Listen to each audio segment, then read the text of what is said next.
Welcome to Payel's kitchen. এই গরমে কম মশলায় কুমড়ো শাকের তরকারির রেসিপি নিয়ে এসেছি। কড়াতে অল্প সর্ষের তেল ঢেলে গরম করে নিয়েছি। এখানে 10-11টা বড়ি আছে, অ্যাড করে লো হিটে ভেজে নেব।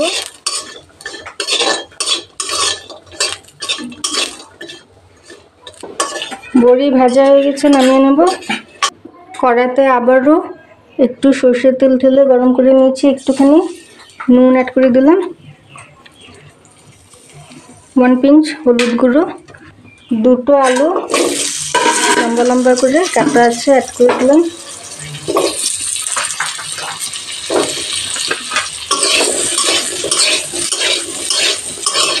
আলু ভেজে নেব।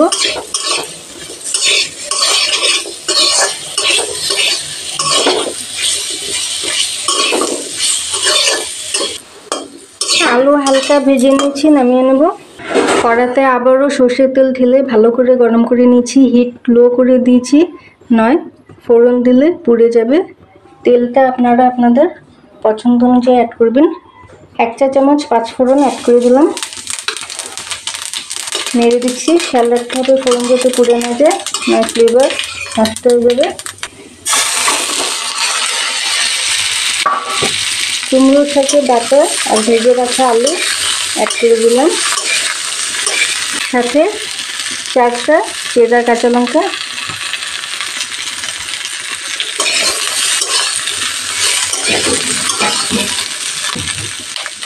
আন্দাজ মতো নুন, একটুখানি 1/4 টিস্পুন হলুদ গুঁড়ো দিয়ে নেড়ে দিচ্ছি।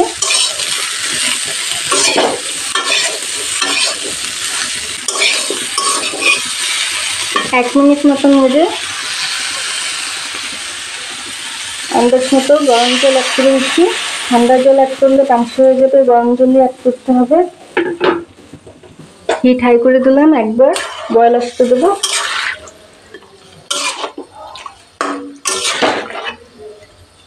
বয়েল এসে গেছে। 2টো বড়ি ভেঙে এখনই অ্যাড করে দিচ্ছি, আর বাকিগুলো পরে অ্যাড করব।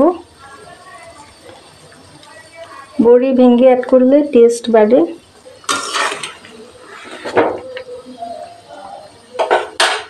মিক্স করে হিট লো করে ঢাকা দিয়ে দিলাম যতক্ষণ না ডাঁটা আর আলু সিদ্ধ হচ্ছে।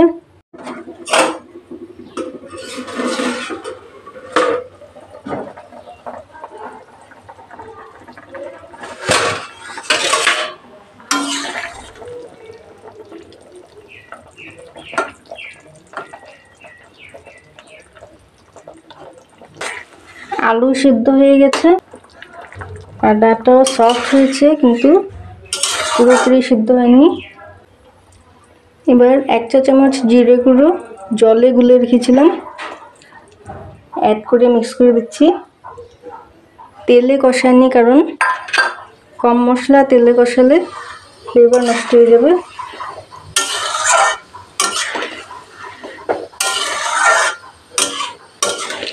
হিট একবার হাই করে একবার নেড়ে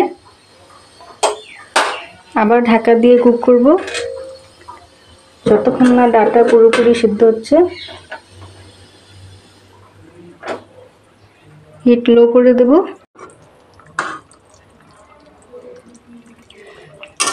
ডাঁটাও সিদ্ধ হয়ে গেছে। কুমড়ো পাতা অ্যাড করে সাথে ভাজা বড়ি অ্যাড করে মিক্স করে লো হিটে কিছুক্ষণ ঢাকা দিয়ে রাখবো। পাতাও নরম হয়ে যাবে।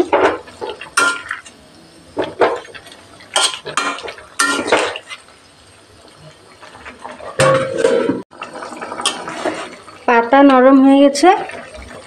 এবার হিটটা হাই করে 1/4 টিস্পুন চিনি অ্যাড করে দিচ্ছি। যেহেতু নিরামিষ রান্না, মিষ্টিটা আপনারা আপনাদের টেস্ট অনুযায়ী অ্যাড করবেন। চিনি মিক্স করে হাই হিটে 3-4 মিনিট রান্না করে নেব। এতে পানসা ভাব কেটে যাবে। রান্নাটা হয়ে গেছে, গ্যাস অফ করে দেব। একটু ঝোল ঝোল রেখেছি, বেশি ঝোল রাখিনি।